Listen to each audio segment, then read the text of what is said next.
How much do you really need to know Spanish, and how much can you get by without speaking the language? And here's what we'd like to tell you about the route between León and Hospital de Órbigo.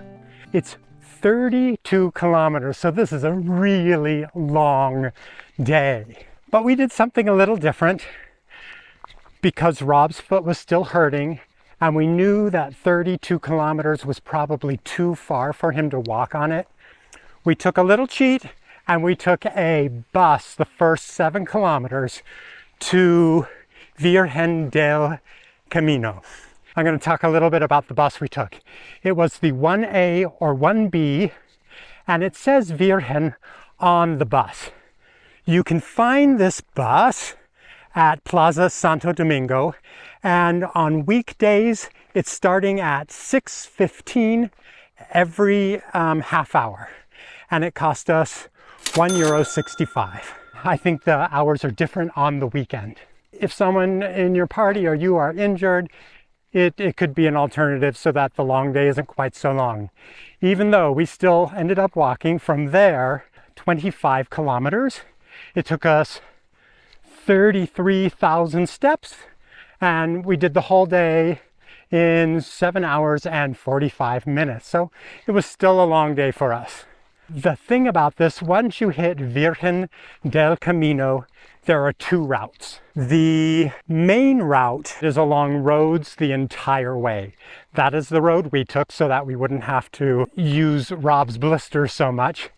The alternate route, 4 kilometers longer, but it is through the countryside most of the way. So if you're going along the main road, you're going to hit a few towns, but there's not a lot of water on the way, but there are some cafes.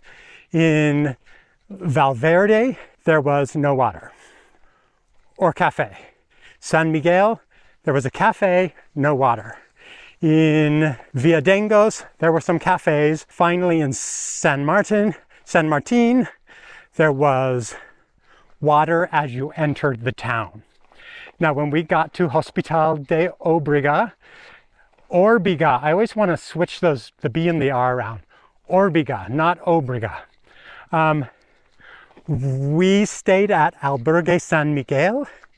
We had a private room for $43, but we had a shared bath, and our room was actually a dorm for 4 people, but they sold it to us as a private room. The albergue is really fun. We really liked it. They encourage people to paint.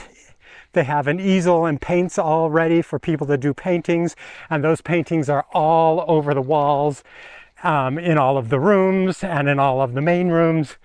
It's really fun to see the artwork that other pilgrims have done over the years. That day, we did all groceries for our food, so it was a really cheap day food-wise for us.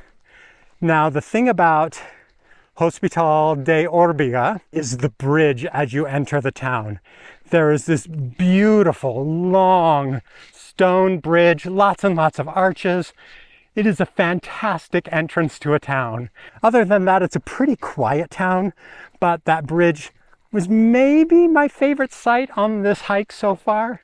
There's a lot of close seconds, but I really enjoyed seeing that bridge, and I think you will too. Buen Camino. It is a beautiful morning out here. I don't know how well you can see.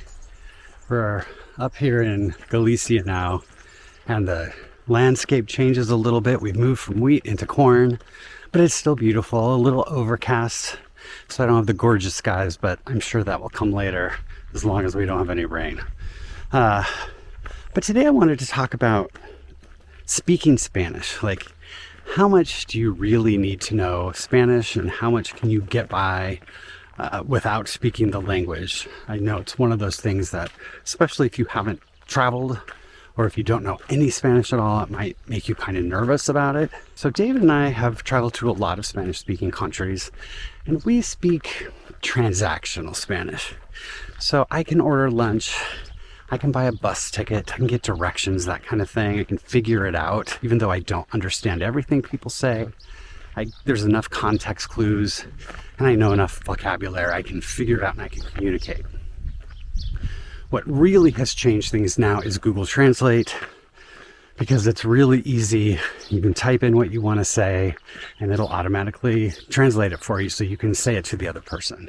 There's even the talk ones where you just say what you want and it'll translate it and then speak it back to, you know, the people and kind of understand what they're saying. And so if you get in a pickle, those services can work really great, you know, as long as you've got a data plan so that your phone works.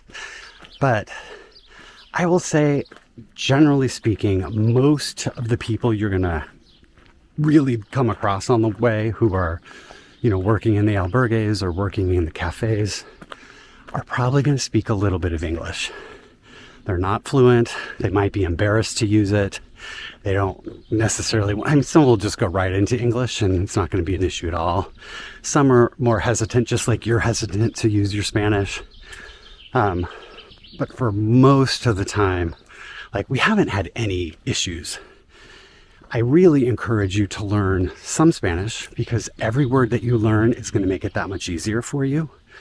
And so, I mean, definitely you're going to want to learn how to say buenos dias, you know, and say hello to the people that you're passing on the street. It's just polite. It's kind. When you come into a place, if you can, you know, greet people in Spanish, it goes a long way. People really appreciate when you are at least making the attempt to talk to them in their own language. Buen camino. Buen camino.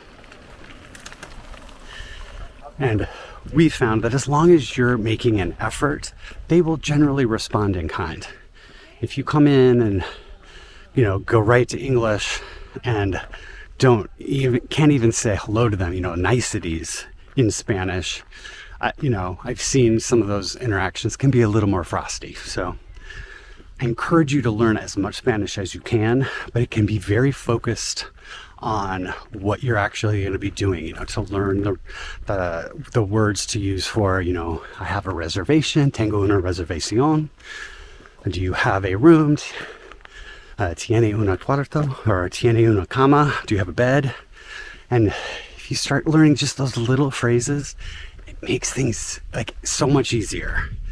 And then, you know, if they have to say something a little more complicated where they're trying to explain the rules or what things work, if you've made the effort, now they're more likely to make the effort and try and use the Spanish that they know. Or like I said, you get out Google Translate. So I think, like I said, the more Spanish you know, the easier it's going to be, but you don't have to be fluent. I would definitely not let a language barrier stop you from wanting to come on the Camino. Like, it is a minor issue. It's something that you're going to face probably, you know, every single day, but you're going to get better at it as you go. You're going to learn little phrases. You're going to learn words. If you can learn some before you come, even better.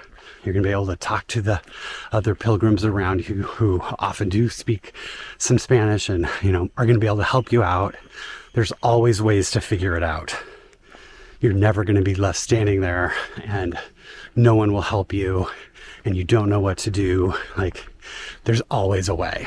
So yes, try and learn Spanish. It will help you, but don't let it stop you from coming, even if you don't know any, because it's not the barrier that it seems like it's going to be. I hope that helps. We do videos every single day that we are walking the Camino. I'll put the playlist up here if you want to watch some of the other ones, and make sure to subscribe. Today and not tomorrow.